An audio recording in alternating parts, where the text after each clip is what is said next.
Alors d'abord, ce qu'on peut dire, c'est que toutes les personnes qui ont subi de la maltraitance dans l'enfance, que ce soit physiquement, psychologiquement, sexuellement, ne vont pas devenir, fort heureusement, des parents maltraitants. Ça, c'est très important quand même de le souligner. Toutefois, effectivement, il existe une proportion importante de parents maltraitants, se conduisant mal avec leurs enfants,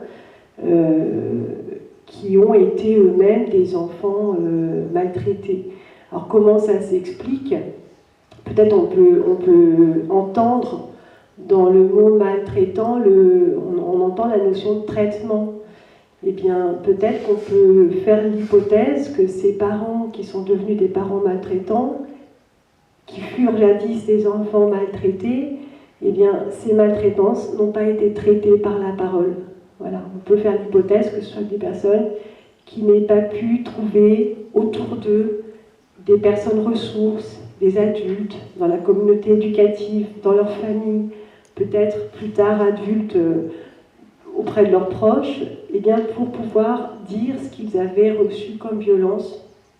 Et puis, justement, en parlant, prendre un peu de distance et se décaler par rapport à des choses qui seraient pulsionnelles, puisque on peut, ce que je peux vous dire là-dessus, c'est que souvent les questions de maltraitance, alors évidemment ça va dépendre de la structure de personnalité de la personne qui maltraite, mais il y a quand même souvent un ordre pulsionnel là-dedans, hein, c'est-à-dire qu'on est du côté de action-réaction, il n'y a pas de réflexion, il n'y a pas de mise à distance, de critique de ce que la personne fait.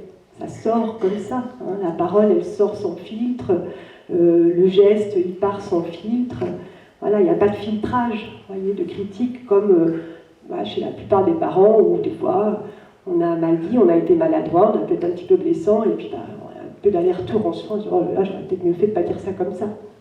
Et là c'est pas possible en fait. Donc voilà, je ne sais pas si j'ai répondu à la question. C'est ça ce que je peux en dire là.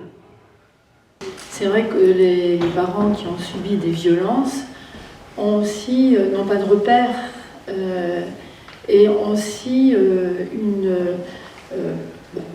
au pire, il y a aussi des troubles de la personnalité. Hein. Ce sont des gens, des traumatismes graves dans l'enfance.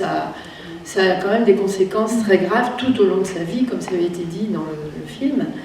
Et notamment des troubles de la personnalité, des distorsions cognitives, une insensibilité. Hein. Ce sont des gens qui, on ne va pas rentrer dans les détails, mais ce sont des gens qui restent quand même avec... ils sont coupés de leurs émotions. Donc ça fait des personnes un peu... tout à fait... Enfin, le passage à l'acte est plus facile quand on n'a pas d'émotion, qu'on n'a pas d'empathie pour l'enfant, puisque soi-même... on n'a pas d'empathie pour l'enfant qu'on avait été, puisqu'on se sent coupable, puisque bon, c'est la spirale infernale, on va loin là, mais il y a aussi tout ce contexte-là.